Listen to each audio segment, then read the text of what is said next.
So with the NHL getting closer and closer to trade deadline, a lot of speculation and rumors are coming up around the Vancouver Canucks. We seem to be just the center of rumors and attraction when it comes to trades, signings, any kind of drama around the NHL seems to be central around the Vancouver Canucks. Obviously, there's a lot of trade rumors. You had people talking about Demko, you have people talking about Miller. I don't want to get into any of that right now. What I want to talk about is something I saw. I believe it was Frank Savelli. I could be wrong, but I believe that's who I saw it from, that the Vancouver Canucks could be interested in talking to the Leafs about a Kerfoot trade to the Vancouver Canucks.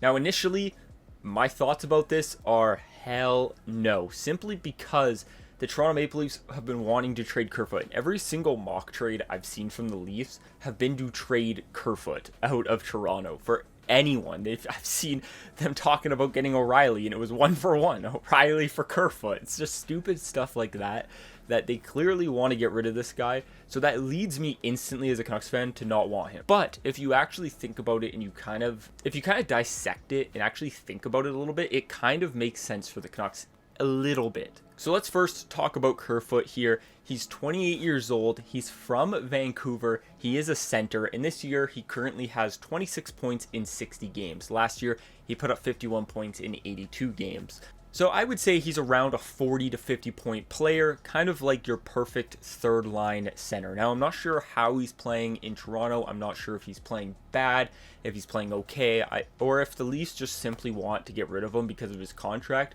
But he is an up-and-coming UFA, and I believe he makes around $3 million, if I remember reading that correctly. Something the Vancouver Canucks can take on, also something I'm sure the Leafs would like to get rid of. So what I'm kind of getting at here is if the Vancouver Canucks could form themselves a trade with the Leafs to get Kerfoot and maybe a pick in return for just almost bare minimum, then I could see it actually being a somewhat good trade, especially when you think about the potential future in this as well. So the Leafs would kind of look at it as a cap dump, so they would have to add on a pick to the trade to Vancouver. So it would be Kerfoot, and let's just say, I'm just hypothetically speaking, I don't even know if they have these picks available, but let's just say Kerfoot in a second to Vancouver for a 6th-round pick, let's just say. In my opinion, that's good for Vancouver. You get Kerfoot. It sucks you have to pay for him for $3 million for this year, but the Leafs get some cap space. You also jump from a 6th-round pick to a second. Totally worth it in my opinion, and that's a good cap dump. Honestly, that's a fair trade for both sides. I would be okay with that. Where it becomes pretty good for Vancouver is if you can kind of keep this guy around and maybe he plays somewhat good in Vancouver. Right now our center depth is pretty whack. We have Elias Pettersson, JT Miller as our 1-2. I think that's a really good 1-2. People who hate on JT is a whole other story. I don't get it. I think he's a good center, so that's a good 1-2 punch. And then if you have Kerfoot as your third line center, I actually think that looks somewhat good. Then you can play some other guys down the lineup, have Sheldon Dries, Stanika, Ratu, anyone playing on that 4th line center role. That line won't really play too much, so that's okay. But in my opinion, Kerfoot's a way better third line center than any other center we got other than our top 2. Also, if the Canucks could somehow leverage a signing with him and sign him to a relatively friendly deal, the guy is from Vancouver, so maybe he will want to play on the team. You never know. He could maybe, obviously, if he's from Vancouver, they've probably been his favorite team growing up, so he probably wants to be there and to grow with this team. He's only 28 years old, so yeah, he's getting older, but as a third line center, I don't see the problem in trying to lock this guy up for maybe 4 years if he will take that at even still around his $3 million, maybe a little bit less. I'm happy.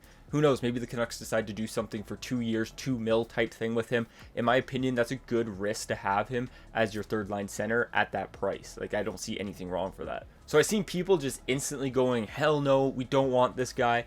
But realistically, if the Leafs are treating it as a cap dump, the Canucks could be doing kind of what they did with Kravtsov and taking advantage of a team's cap situation and take on a little bit of cap, but also get a player that they could keep longer term, upgrade a draft pick, and I think that's a win-win for both teams. I would honestly be okay with that. So like I said at the beginning of the video, my initial thoughts were hell no, but as I kind of started to dissect it a little bit and think about it a little bit more, I'm kind of on board, to be honest. But of course, let me know down in the comments what's your guys' thoughts on this trade. Would you be okay if the Canucks acquired Alex Kerfoot?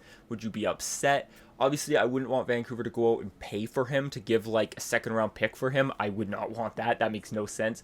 But if the Leafs are trading him to us as a cap dump and they're adding picks on top of it, then I'm more than okay with it. That's exactly what the Canucks should be doing, in my opinion. But yeah, like I said, let me know down in the comments your guys' opinions. Would you guys be okay with the trade? Let me know. Thank you guys so much for watching. Make sure to subscribe if you guys are new to the channel. Like the video if you enjoyed. I'll talk to you next one.